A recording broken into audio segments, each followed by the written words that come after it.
안녕하세요. 반갑습니다. 우리는 세상의 많은 사람들과 여러 다양한 관계를 맺으며 살아갑니다. 우리가 맺는 관계의 모습은 굉장히 다양한데요. 부부의 관계를 맺기도 하고요. 부모와 자녀, 스승과 제자, 상사와 부하, 선배와 후배, 또 주인과 종, 목사와 성도 등과 같은 셀 수 없이 많은 관계성을 이렇게 타인과 맺으며 살아갑니다. 이런 각각의 관계성은 특징이 다 있는 것 같습니다.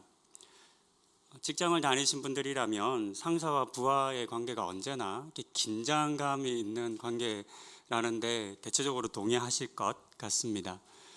부하 직원은 상사에게 억울한 일을 당하거나 공정하지 못한 대우를 받아도 대체적으로는 아무 말 못하는 경우가 많은 것 같습니다.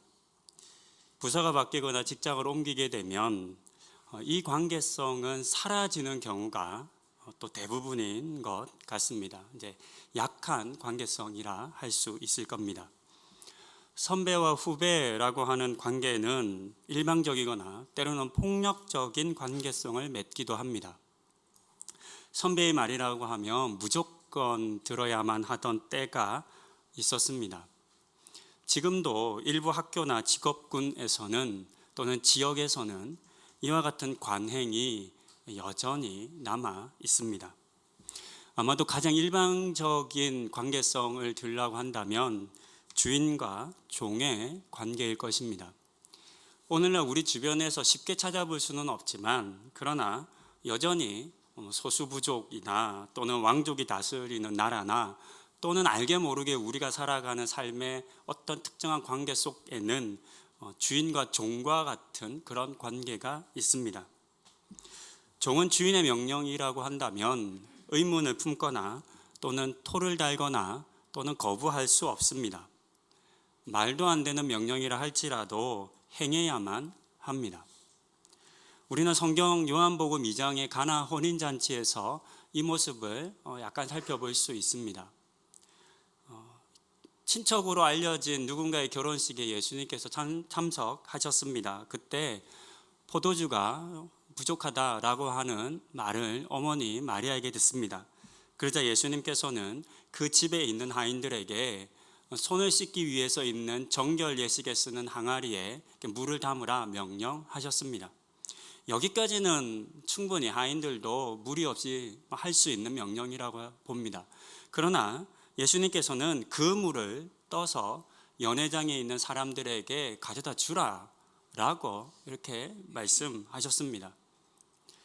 예전 설교에서도 이 부분을 한번 말씀드렸는데요.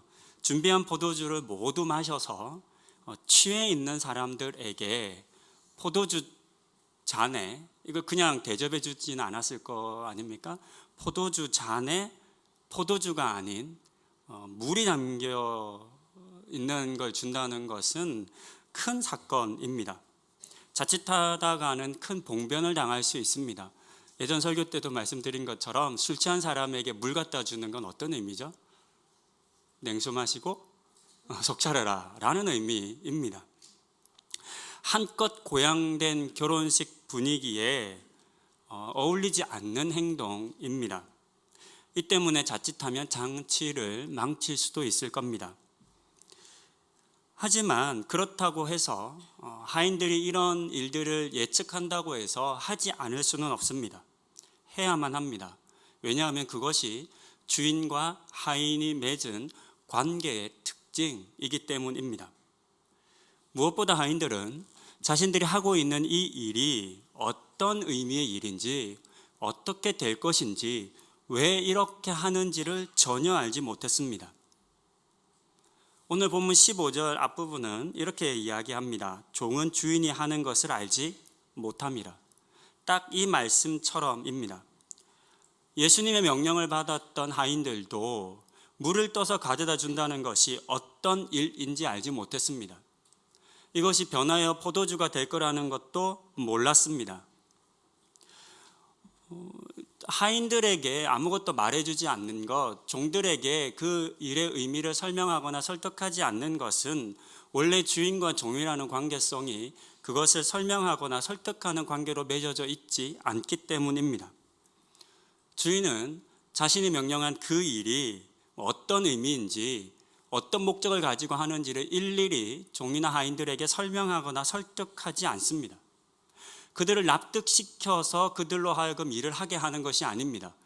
주인이기 때문에 명령하여서 그 일을 하게 할 뿐입니다.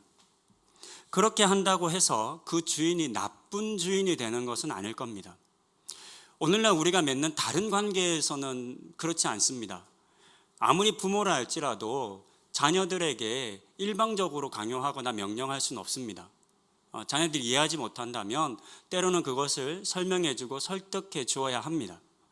직장에서나 우리가 맺는 사회의 여러 관계들도 마찬가지입니다. 하지만 주인과 종의 관계는 그렇지 않습니다. 종들도 주인에게 왜 해야 하는지, 무슨 의미인지 따져 묻지 않습니다. 주인이 그것을 알려줄 것이라 기대하지도 않습니다. 오늘 저희가 보고 있는 이 예수님과 제자의 관계는 스승과 제자의 관계입니다. 원래 관계는 그렇습니다. 그런데 잘 살펴보면 스승과 제자로서의 예수님의 관계가 오히려 주인과 종의 관계에 더 가까운 측면이 있다라고 하는 것을 우리는 알 수 있습니다. 그것은 무엇이냐면 주님께서 제자들에게 말도 안 되는 일들을 함부로 명령하셨다라고 하는 측면이 아니라 제자들이 주인이신 스승이신 예수님께서 하시는 일이 무엇인지를 전혀 깨닫고 알지 못하는 상황 속에 있었다라고 하는 점입니다.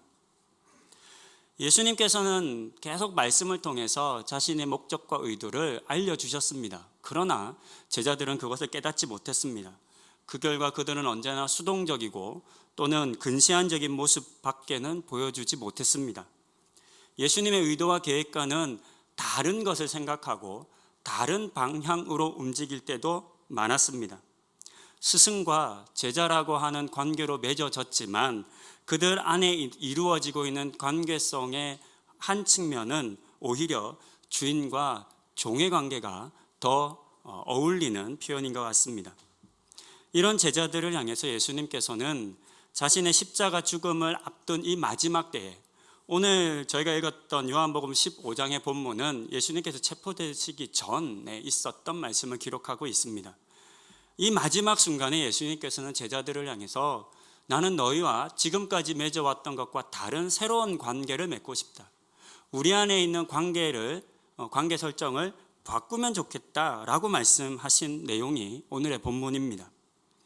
예수님께서 새롭게 맺기 원하셨던 관계는 친구 관계입니다. 그렇다면 예수님께서는 왜 그런 관계를 맺기 원하셨는지를 먼저 좀 살펴보기 원합니다. 본문이 말하는 친구 관계는 어떤 특징이 있을까요? 저는 크게 두 가지를 살펴보고자 합니다. 첫 번째는 비밀이 없는 관계입니다. 15절 하반절은 이렇게 기록합니다. 너희를 친구라 하였노니 내가 내 아버지께 들은 것을 다 너희에게 알게 하였음이라. 예수님께서는 아버지에게 들으셨던, 또 아버지와 나누었던 비밀한 것까지도 모두 제자들에게 나누어 주었습니다. 예수님의 이 아버지와의 관계에서도 우리는 본인이 이야기하고 있는 친구의 관계를 맺고 있음을 알 수 있습니다. 하나님 아버지의 계획을 아들 예수 그리스도께서 모르는 것이 하나도 없으셨습니다. 모두 다 아셨죠. 아버지의 명령이니까 원하지 않는데 억울하게 와서 이 땅에서 아버지의 명령을 종처럼 행하신 것이 아니시죠. 하나님의 계획과 그 뜻을 예수님은 다 아셨고 그것을 기꺼이 행하기로 이렇게 받으셔서 이 땅에 오신 겁니다. 그러니까 하나님 아버지와 예수님도 서로 비밀이 없는 관계, 친구의 관계를 맺으셨던 것을 우리는 알 수 있습니다. 예수님께서는 이제 그와 같은 하나님과 자신의 관계를 이제는 자신과 제자들이 맺기를 원하신 겁니다. 예수님께서는 제자들에게 하나님 나라의 비밀을 감추지 않고 숨기지 않고 말씀해 주십니다. 마태복음 16장 21절은 이렇게 기록합니다. 이때로부터 예수 그리스도께서 자기가 예루살렘에 올라가 장로들과 대제사장들과 서기관들에게 많은 고난을 받고 죽임을 당하고 제3일에 살아나야 할 것을 제자들에게 비로소 나타내시니. 이 내용은 마태복음 16장 16절에 있는 베드로의 신앙 고백, 주는 그리스도시요 살아계신 하나님의 아들입니다 라고 하는 고백 이후에 때를 말합니다. 베드로가 또 제자들이 예수님에 대한 신앙을 고백하자, 예수님을 그리스도로 하나님의 아들로 인정하자, 그때부터 예수님께서는 자신의 비밀을 나누기 시작했다라는 말씀입니다. 이때부터 이미 예수님께서는 그들을 친구로 여기셨던 거죠. 이미 그들을 친구로 여기시고 자신의 모든 비밀한 것을 나누기 시작하신 겁니다. 두 번째 특징은 본문 13절에서 찾을 수 있습니다. 그것은 자신의 목숨을 내어주는 사랑으로 맺어진 관계입니다. 사람은 자기 자신만을 위하고자 하는 욕망을 가지고 있습니다. 그런데 사랑은 이 욕망을 깨트립니다. 그리고 다른 사람을 위해서 기꺼이 자신을 희생하게 합니다. 이것이 진정한 사랑입니다. 예수님께서는 이 사랑의 힘을 직접 보여주셨습니다. 친구 삼으신 제자들과 또 우리를 포함한 이 땅의 모든 죄인들을 대신해서 기꺼이 십자가 죽음을 감당하신 것입니다. 말로만 나는 너희를 위하겠다, 너희를 위해서 필요하다면 죽을 수도 있어 라고 하신 것이 아니라 진짜로 죽으신 겁니다. 예수님의 십자가 죽음은 제자들과 친구의 관계, 친구를 위해서라면 내 목숨도 아끼지 않는 진짜 사랑의 친구의 관계를 원하신다 라고 하신 그 예수님의 말씀이 거짓이 아님을 잘 증명해 보여주는 사건이라 할 수 있습니다. 우리는 성경의 여러 다른 본문에서 하나님께서 이 땅에 있는 백성들과 친구를 맺기 원하셨다라고 하는 사실을 또 발견할 수 있습니다. 창세기 18장 17절입니다. 여호와께서 이르시되 내가 하려는 것을 아브라함에게 숨기겠느냐. 이 장면은 소돔과 고모라를 멸망하기 위해서 오신 하나님께서 아브라함의 대접을 받고 떠날 때 잠시 멈춰서 또 뒤를 돌아보시는 듯한 표현과 말씀으로 우리가 어떻게 이 비밀한 일을 하는데 우리 친구인 아브라함에게 이걸 숨기겠냐. 이제 가서 우리는 이거 할 건데 아브라함에게 우리가 함께 좋은 시간을 보내고 그의 대접을 받고 그와 함께 친구가 되었는데 어떻게 이걸 숨기고 가서 할 수 있겠느냐라고 하는 말씀의 맥락의 내용입니다. 그래서 하나님께서는 아브라함에게 소돔과 고모라에 대한 심판의 이야기를, 그 비밀을 들려주십니다. 그러자 아브라함은 하나님의 마음을 압니다. 하나님의 본심은 심판과 멸망이 아니라 그 땅을 구원하기 위함인 것을 알죠. 그래서 7번에 걸쳐서 하나님을 설득하기 시작합니다. 하나님, 그 땅에 의인이 있으면 어떻게 하시겠습니까? 50명, 40명, 30명 이렇게 끈질기게 하나님을 설득하는 그런 모습입니다. 친구이기 때문에 이루어질 수 있는 모습인 거죠. 야고보서 2장 23절은 이렇게 기록합니다. 이에 성경에 이른바 아브라함이 하나님을 믿으니 이것을 의로 여기셨다는 말씀이 이루어졌고 그는 하나님의 벗이라 칭함을 받았나니. 하나님과 아브라함이 친구였다라는 사실을 후대의 후손들이 이렇게 인정해주고 기록을 남겨둔 겁니다. 하나님께서는 모세와도 친구와 같이 만나셨습니다. 출애굽기 33장 11절입니다.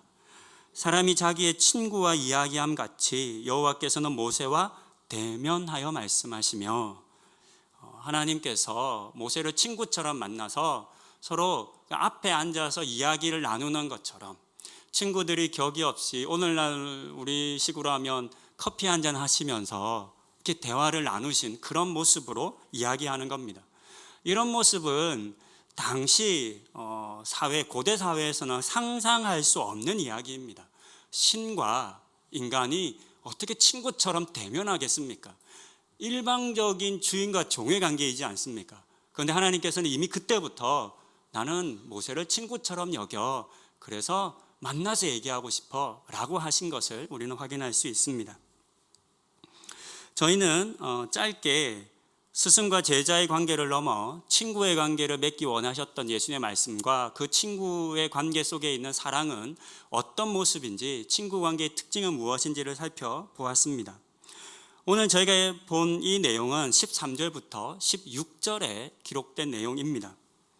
여기서 우리는 예수님께서 이 말씀을 하신 이유에 대해서 조금 더 생각해 보아야 합니다. 왜 이때 예수님께서는 이 말씀을 하셨을까요? 예수님의 우리가 친구가 되자라고 하시는 이 말씀은 어떤 맥락 속에 있는 말씀일까요? 그냥 갑작스럽게 오늘 너 나랑 야자할래? 뭐 이런 말씀을 하신 건 아니지 않겠습니까? 그렇다면 이 말씀을 하신 이유가 있을 겁니다. 그 이유는 오늘의 이 13절부터 16절을 둘러싸고 있는 12절과 17절을 통해서 확인할 수 있습니다. 서로 다른 말씀인데요, 이 두 말씀을 제가 한번 붙여서 읽어보겠습니다. 12절과 17절을 이어서 한번 읽겠습니다. 내 계명은 곧 내가 너희를 사랑한 것 같이 너희도 서로 사랑하라 하는 이것이니라. 내가 이것을 너희에게 명함은 너희로 서로 사랑하게 하려 함이라. 어떠세요?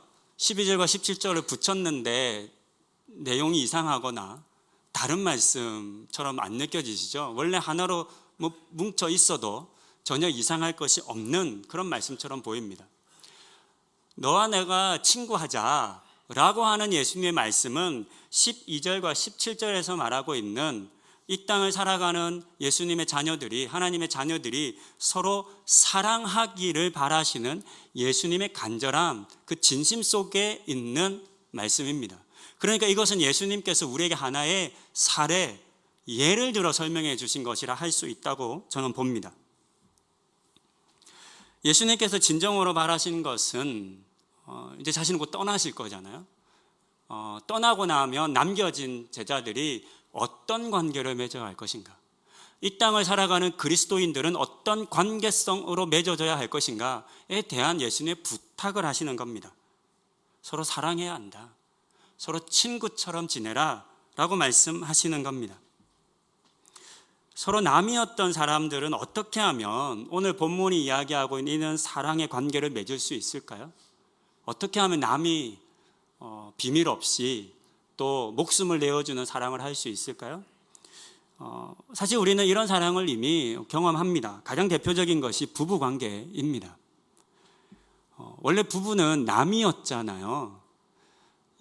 짧게는 20여 년, 길게는 30년 넘게 남으로 살던 사람들이 어느 날 만나고 그 만남의 시작이 어떻게 되었든지 간에 여기 계신 대부분의 분들은 기적처럼 만나셨을 거예요. 전혀 상상할 수 없는 관계성 속에서 지금의 아내와 남편을 만나셨을 겁니다. 돌아보고 후회하시는 분들도 조금은 있으시겠지만 후회가 아니시기를, 최선의 선택이시기를. 우리는 남이었던 관계 속에서 만나서 사랑하게 되고 평생을 동반자로 살아갑니다. 그렇게 부부가 되면 자기의 것을 더 이상 자기의 것이라고 주장하지 않습니다. 아내를 위해서라면, 남편을 위해서라면 기꺼이 자기 생명도, 자기의 모든 것을 내어주겠다 약속한 관계입니다. 그러셔야 합니다. 그런데 우리가, 이 자리에 있는 우리가 모든 사람과 부부가 될 수는 없습니다. 그런 점에서 부부는 남녀 두 사람에게만 한정된 특별한 관계입니다. 그렇다면 우리는 부부가 아닌 사람들과는 이런 사랑을 나눌 수 없을까요? 부부가 아닌 사람들과 비밀 없이 서로의 속마음을 이야기하고 진심으로 사랑하고, 또 때로는 나의 물건과 나의 시간과 나의 귀한 것을 아끼지 않고 내어줄 수 있는 그런 사랑의 관계는 맺을 수 없을까요? 남녀 성별을 뛰어넘고, 나이를 뛰어넘고, 국적을 뛰어넘고, 문화를 뛰어넘고, 학력이나 정치적 성향이나 경제적 상황 등을 모두 뛰어넘어서는 사랑의 관계를 우리는 맺을 수 없는 것일까요? 여러분들 중에 이런 관계 이미 맺고 계신 분들 많이 있을 겁니다. 나이를 뛰어넘는 친구, 우리나라에서는 좀 어려운 것 같아요. 우리나라는 아무래도 나이가 좀 중요시 여겨지고 하다 보니까 한 대여섯 살 동생이 오늘 갑자기 형 친구해 이러면 이제 가만 안 있죠. 형이라고 대접해 이렇게 얘기합니다. 그러나 우리나라 문화나 이 동양 문화를 제외한 서구 문화에 가면 친구를 맺는데 나이가 별로 중요하지 않죠. 그냥 아주 서슴없이 친구라고 부르죠. 저도 예전에 외국에서 잠시 머물 때 그때 당시에 제가 20대 후반이었는데 60대는 이제 제가 훈련받는 곳에 있었던 캐나다인 리더가 있었어요. 근데 그 리더는 늘 저에게 얘기해요. 용, 나는 너의 친구야 라고 얘기해요. 그래서 어디 가서든지 자기를 소개할 때 친구라고 소개해줘 이렇게 이야기를 하는 거예요. 그러면서 저희가 이제 훈련을 받는 중이니까 여러 다양한 도움을 줬던 게 기억납니다. 나이를 뛰어넘는 친구의 관계를 우리는 맺을 수 있습니다. 정치적 성향을 뛰어넘는 친구를 가질 수는 없는 걸까요? 최근 우리나라 사회가 보수와 진보라고 하는 극단으로 좀 갈라져 있는데 저는 이것도 극복될 수 있다고 봅니다. 극복되어야 할 겁니다. 불과 우리가 20, 30년 전에 호남과 영남이 죽을 듯이 싸우고 그랬던 거 기억이 납니다. 저는 이제 마산 출신이잖아요. 저희가 슈퍼를 했는데 저희 집에 있는 과자와 아이스크림에는 혜태가 없어요. 롯데밖에 안 팔아요. 그러니까 이 엄청나게 맛있는 아이스크림들이 세상에 많은데 경상도에 사는 사람은 롯데밖에 못 먹어요. 전라도에 사는 사람은 혜태밖에 못 먹어요. 우리가 그 당시만 하더라도 이 이념, 지역 갈등이 도저히 극복되지 않을 것 같았지만 오늘날 그런 거 없잖아요. 시간이 지나며 성숙하며 극복했잖아요. 마치 그런 것처럼 정치적 성향도 우리는 극복하여 친구를 맺을 수 있습니다. 이런 모든 장벽과 한계를 뛰어넘는 사랑의 관계, 그것을 예수님께서는 친구라고 지금 표현하고 있으신 겁니다. 때로는 부부를 영원한 친구라고 말하지 않습니까? 영원한 친구의 부부관계를 맺는다라고 표현하기도 합니다. 친구는 앞서 말씀드린 모든 장벽을 뛰어넘습니다. 그 모든 장벽을 뛰어넘고 그래서 나와 전혀 어울릴 것 같지 않은 사람들까지도 우리는 친구의 관계를 맺을 수 있습니다. 때로 우리는 원수와도 친구가 되어야 합니다. 누가복음 6장 32절부터 35절은 이렇게 기록합니다. 너희가 만일 너희를 사랑하는 자만을 사랑하면 칭찬받을 것이 무엇이냐? 죄인들도 사랑하는 자는 사랑하느니라. 오직 너희는 원수를 사랑하고 선대하며 아무것도 바라지 말고 꾸어주라. 그리하면 너희 상이 클 것이요 또 지극히 높으신 이의 아들이 되리니 그는 은혜를 모르는 자와 악한 자에게도 인자하시니라. 원수 사랑하라고 하신 예수님의 계명, 명령으로 잘 알려진 본문인데요. 근데 이 본문은 조금 더 살펴보면 실제로는 예수님께서 먼저 하셨던 사건입니다. 왜냐하면 하나님과 원수되었던 우리, 범죄함으로 불순종함으로 하나님과 등을 돌리고 원수되었던 우리를 하나님께서, 예수님께서 먼저 사랑해 주셨기 때문입니다. 죄인들을 먼저 사랑하신 예수님, 그래서 오늘 우리가 여기 있는 것이지 않습니까? 오늘 누가복음 6장 본문 가운데 원수를 사랑하고 선대하며 아무것도 바라지 말고 꾸어주라. 예수님께서 다른 맥락에서 말씀하셨던 그들의 친구가 되어주라 라고 하는 말씀과 같은 말씀입니다. 사람이 정해놓은 사랑의 벽과 한계가 있습니다. 우리는 이래서 사랑할 수 없어. 우리는 이런 이유 때문에 너를 사랑할 수 없어 라고 말합니다. 그런데 예수님께서는 그 모든 벽을 뛰어넘어야 한다라고, 그리스도의 사랑, 내가 너희에게 전해주고 보여주고 증명한 사랑은 그런 모든 벽을 뛰어넘는다라고 지금 제자들에게 말씀해 주시는 겁니다. 그리고 예수님께서는 이제 떠나시는 그 순간에 이와 같은 사랑을 제자들이, 그리고 이 땅에 남겨진 모든 사람들이 맺기를 바라신 것입니다. 그래서 이 본문의 말씀을 들려주셨습니다. 오늘의 본문의 말씀을 읽고 묵상하며 우리가 교회에서 맺고 있는 여러 관계들을 생각해 보았습니다. 우리도 교회에서 여러 다양한 관계를 맺습니다. 저는 목회자와 성도로 여러분을 만나고요. 우리 부교육자들과는 상사와 부하로 만나는 것 같아요. 설교 준비하고 상사와 부하의 관계를 얘기하면서 내가 딱 그럴 수 있겠다, 뭐 일방적으로 하겠다 이런 생각도 해보았고요. 밥 먹을 때 제가 정하거든요. 성도 여러분들의 간에는 뭐 셀 리더와 멤버로, 성도와 성도로, 뭐 부서장과 교사로, 뭐 여러 다양한 관계로 만날 겁니다. 혹시 우리 교회가 마치 고용주와 노동자와 같이 서로에게 어떤 이해관계로 맺어져 있는 것은 아닐까요? 상사나 부하 또는 선배와 후배처럼 일방적인 관계성으로 맺어져 있는 것은 그런 면이나 그런 모습은 있지 않을까요? 무엇보다 한 교회 성도로 만난 우리가 예수님께서 제자들에게 부탁하신 것처럼 서로를 사랑하고 친구처럼 여기며 한 공동체를 이루어 갈 수는 없는 것일까요? 지난 6년을 돌아보며 우리 교회에서 친구의 관계 속에서 느낄 수 있는 따뜻함과 포근함과 그런 여유가 많이 부족하다라고 하는 생각을 하게 되었습니다. 아마도 가장 큰 이유는 담임 목사로 섬기고 있는 제게 이제 그런 부분이 부족하기 때문이라고 생각해 보았습니다. 절차와 방법과 규칙과 제도 등과 같은 것들을 잘 갖춰 놓는 것이 좋은 교회가 되는 조건이다, 이렇게 말씀드려왔고 노력했지만 막상 그와 같은 것들이 우리를 더 사랑하게 하거나 우리를 더 품어주고 용납하게 하지는 못하는 것 같습니다. 오히려 서로에 대한 긴장감을 고조시키고 비판과 비난의 경계선을 넘나들면서 서로를 상처 입히고 갈등하는 점도 있어 보입니다. 지난 6년간 사역하면서 제일 아쉬운 게 뭐냐, 제일 후회되는 게 뭐냐라고 저에게 혹 물어보신다면 여러분들과 모든 벽을 뛰어넘고 친구가 되지 못한 것 같은 그런 것이 가장 죄송하고 또 후회가 됩니다.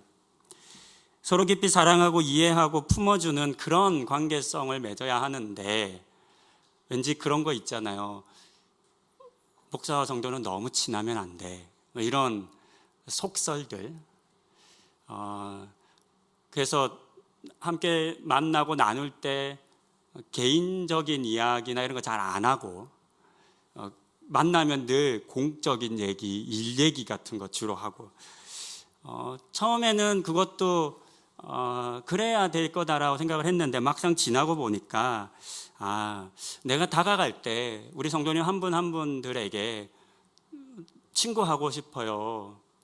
뭐 그냥 야자하자는 의미 말고요. 성경에서 말하는 우리 함께 서로 사랑해요 라고 다가가지 못하고 자꾸만 벽을 가지고 다가간 것 아닌가 하는 그런 아쉬움이 있습니다.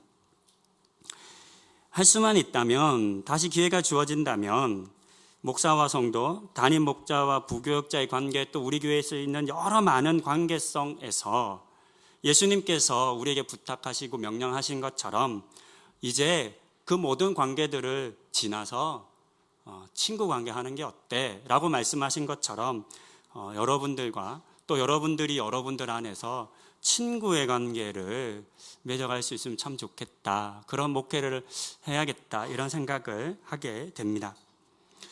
제가 좋아하는 시 한 편을 여러분들과 나누고자 합니다. 일제시대 기독교 운동가이고 사상가이자 철학자였던 고 함석헌 선생님의 그 사람을 가졌는가 라고 하는 시입니다. 시집 수평선 너머에 이렇게 실려있던 시인데요. 제가 갑자기 목이 별로 안 좋은데 별로 좋지 않은 목소리겠지만 제가 한번 낭독하도록 하겠습니다. 그 사람을 가졌는가. 말리길 나서는 길, 처자를 내맡기며 맘 놓고 갈 만한 사람, 그 사람을 그대는 가졌는가. 온 세상 다 나를 버려 마음이 외로울 때에도 저 마음이야 하고 믿어지는 그 사람을 그대는 가졌는가. 탔던 배 꺼지는 시간, 구명대 서로 사양하며 너만은 제발 살아다오 할 그 사람을 그대는 가졌는가. 불의의 사형장에서 다 죽여도 너희 세상 빛을 위해 저만은 살려두거라 일러줄 그 사람을 그대는 가졌는가? 잊지 못할 이 세상을 놓고 떠나려 할 때 저 하나 있으니 하며 빙긋이 웃고 눈을 감을 그 사람을 그대는 가졌는가? 온 세상의 찬성보다도 아니하고 가만히 머리 흔들 그 한 얼굴 생각에 알뜰한 유혹을 물리치게 되는 그 사람을 그대는 가졌는가? 이 시를 읽으면 마음이 참 따뜻해집니다. 살아가며 이런 사람, 이런 친구 한 명 있으면 행복하겠다 싶습니다.